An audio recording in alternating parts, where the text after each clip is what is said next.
আমরা young generation অনেকেই জানেন না, উনি একসময় ঢাকা চেম্বারের সভাপতি ছিলেন, উনি ফেডারেশনের সভাপতি ছিলেন এবং আইসিসির ফাউন্ডার, প্রেসিডেন্ট।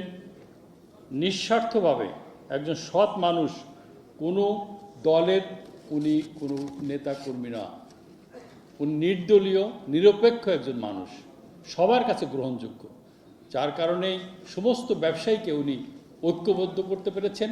এই জন্য আমি প্রথমে ধন্যবাদ জানাই আমাদের সম্মানিত সভাপতি জনাব মাহবুবুর রহমানকে। আমি কৃতজ্ঞতা এবং ধন্যবাদ জানাই বিএনপির সম্মানিত মহাসচিব জনাব মির্জা ফখরুল ইসলাম আলমগীর সাহেবকে।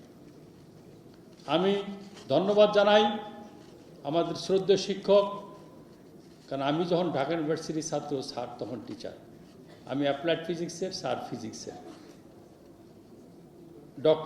প্রফেসর ডক্টর মুঈন খান এবং আমাদের আরেকজন ব্যবসায়ী থেকে রাজনীতিবিদ জনাব আমির খসরু মাহমুদ চৌধুরী, এবং আমাদের প্রতি একত্রতা ঘোষণা করেছেন, কিন্তু উনি ওনার এলাকায় থাকার কারণে উনি আসতে পারেন নাই। তিনি হচ্ছেন সালাউদ্দিন সাহেব, স্ট্যান্ডিং কমিটির মেম্বার। উনি আমাদের প্রতি কৃতজ্ঞতা জানিয়েছেন এবং অসুস্থতার কারণে আসতে পারেন নাই জনাব নজরুল ইসলাম খান, উনি বিএনপির স্ট্যান্ডিং কমিটির এই নির্বাচন পরিচালনা কমিটির চেয়ারম্যান। উনি আপনাদের প্রতি কৃতজ্ঞতা ধন্যবাদ জানিয়েছেন। অনেক সিনিয়ররা আসছেন, বিশেষ করে মুহিত চৌধুরী সাহেব, উনি নিজে লাঠি ভর করে শ্রদ্ধা জানাতে এসছেন। এখানে অনেকে, আমি সবার নাম বলতে পারবো না, আমি আপনাদের প্রতি কৃতজ্ঞতা জানাই আইসিসির পক্ষ থেকে, ব্যবসায়ী কমিটির পক্ষ থেকে, সবাই, সাংবাদিক।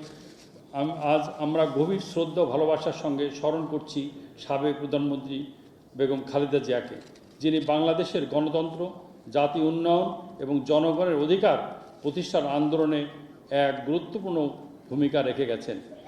তার জীবন ছিল দৃঢ় নেতৃত্ব, ত্যাগ, ধৈর্য এবং দেশপ্রেমের উজ্জ্বল উদাহরণ।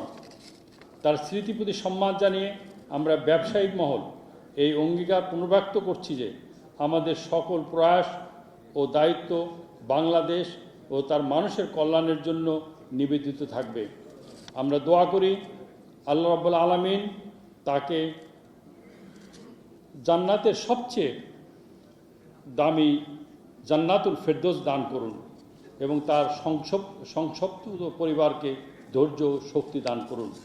অবশেষে এই স্মরণ সভা ও দোয়া মাহফিলে উপস্থিত থাকার জন্যে আমি সকল সাংবাদিক সহ ডিপ্লোমেট যারা এসছেন সকলকে ধন্যবাদ এবং কৃতজ্ঞতা জানাই।